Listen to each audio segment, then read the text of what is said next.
Berkat kemajuan teknologi dalam dekade terakhir, dunia usaha tes DNA kini dapat dengan mudah dan murah mengambil cuplikan resolusi tinggi dari variasi genom seseorang dengan biaya yang lebih murah untuk mengurutkan seluruh genom.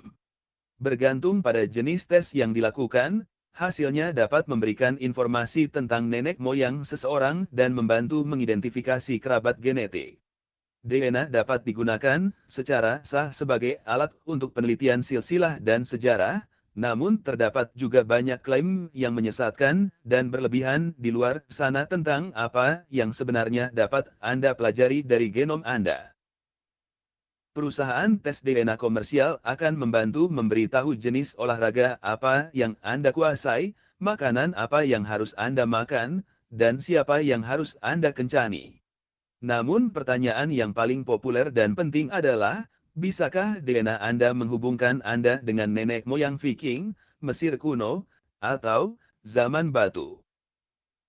Sayangnya, popularitas tes DNA telah melampaui pemahaman kebanyakan orang tentang genetika dan biologi evolusi.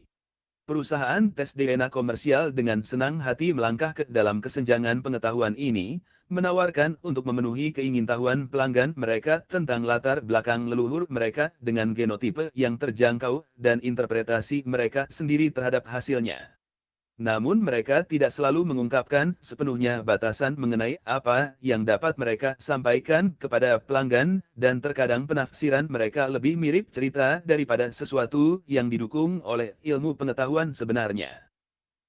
Sebuah sumber yang bagus, Sense About Science, menyatakannya sebagai berikut, sudah diketahui umum bahwa horoskop menggunakan pernyataan yang tidak jelas yang menurut penerimanya lebih disesuaikan daripada yang sebenarnya, disebut sebagai efek Forer.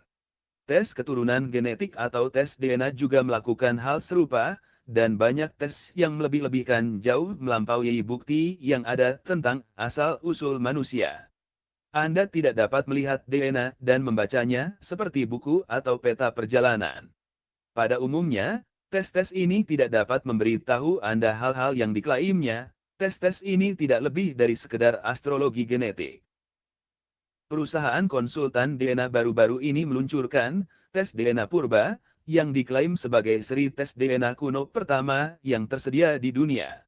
Seharusnya hal ini memungkinkan pelanggan untuk mengalami seluruh sejarah, mulai dari pengembara zaman batu yang berburu raksasa hingga pendiri Yudaisme dan seterusnya selama berabad-abad menggunakan teknologi mutakhir yang membuka pemandangan masa depan yang menarik.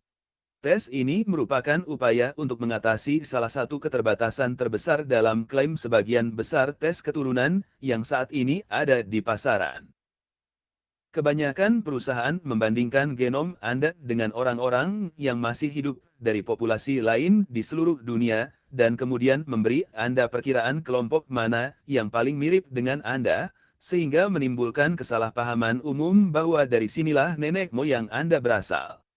Namun orang-orang yang tinggal di suatu wilayah saat ini mungkin secara genetik tidak sama dengan orang-orang yang tinggal di sana pada masa lalu. Analisis DNA purba adalah satu-satunya cara yang dianggap dapat memahami variasi genetik di suatu wilayah pada suatu waktu tertentu. Konsultan DNA mengklaim bahwa mereka dapat membandingkan Anda dengan orang-orang yang hidup ratusan dan bahkan ribuan tahun yang lalu di seluruh dunia, seperti Viking di Islandia abad pertengahan atau orang Eropa zaman batu menggunakan database genom kuno mereka. Seperti yang mereka katakan di situs mereka, cari tahu apakah Anda memiliki keturunan asli Israel, Viking, India Cumas, Romawi Inggris, Mesir kuno dan banyak lagi, tapi hal ini merupakan salah satu bentuk astrologi genetik.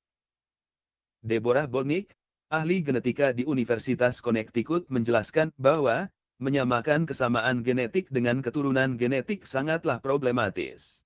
Karena tes ini membandingkan DNA peserta tes dengan sampel orang-orang di masa lalu yang sangat terbatas, kita tidak tahu apakah penanda genetik yang sama berasal dari orang tersebut atau bahkan dari komunitas atau kelompok budaya yang lebih luas. Komunitas lain kemungkinan besar memiliki penanda genetik yang sama, dan peserta tes mungkin memiliki kesamaan genetik yang lebih besar dengan komunitas kuno yang tidak termasuk dalam perbandingan.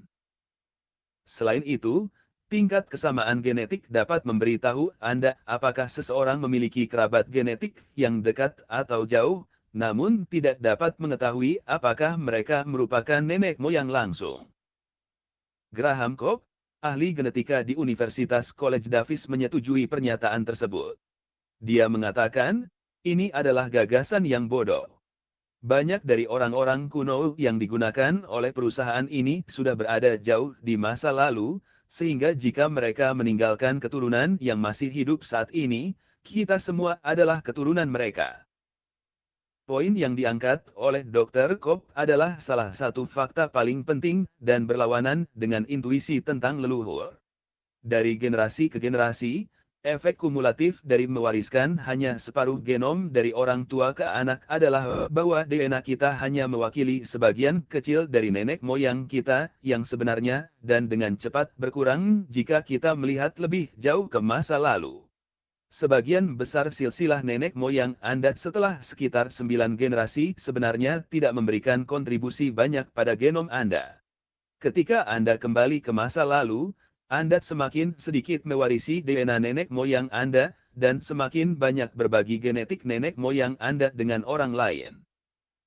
Selain itu, tidak ada populasi yang terisolasi dalam waktu lama, nenek moyang kita berpindah-pindah tempat, sehingga meskipun sebagian besar orang percaya bahwa mereka mempunyai nenek moyang hanya dari beberapa tempat, mereka sebenarnya mempunyai nenek moyang dari orang-orang di seluruh dunia. Faktanya, semua orang yang hidup saat ini kemungkinan besar memiliki nenek moyang dari seseorang yang hidup 3.500 tahun yang lalu.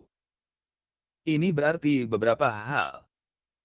Pertama, DNA Anda bukanlah gambaran yang baik, yang dapat menggambarkan tentang keseluruhan silsilah keluarga Anda lebih dari beberapa generasi yang lalu.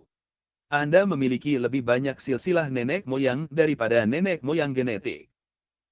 Kedua, setiap individu di masa lalu, termasuk semua manusia purba yang dirujuk dalam tes DNA purba, sangat kecil kemungkinannya untuk mewariskan DNA mereka kepada siapapun, termasuk Anda. Ketiga, siapapun di masa lalu baik petani anonim atau raja terkenal yang mewariskan DNA mereka ke masa kini mungkin adalah nenek moyang Anda, namun kemungkinan besar dia juga akan menjadi nenek moyang semua orang di dunia. Dengan kata lain, seperti yang dijelaskan oleh ahli genetika Dr. Adam Rutherford dalam postingannya di The Guardian, yaitu, kita semua istimewa, yang berarti tidak ada di antara kita yang istimewa. Eran Elhai dari Universitas Sheffield, perancang tes DNA, mengatakan, karena nenek moyang kuno dapat membusuk seiring berjalannya waktu, beberapa tanda tangan mungkin tidak dapat ditemukan kembali, semuanya tergantung pada sejarah demografi seseorang seperti orang tua, kakek nenek, dan lainnya.